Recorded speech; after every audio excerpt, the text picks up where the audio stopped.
காத்தடிக்குது கதவு காத்து மாமா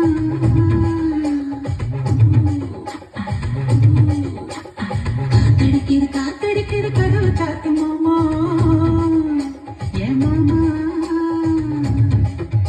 உன் சந்தத்தர வெட்டிய பத்தியும் சீல விலகலாமா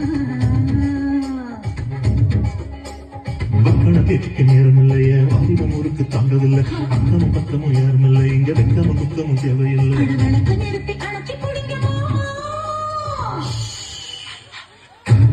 காத்தடிக்கணும் கதவு பொறுக்க வேணும் என் சங்கத்தர வெட்டிய பத்துவம் சீல விலக வேணும்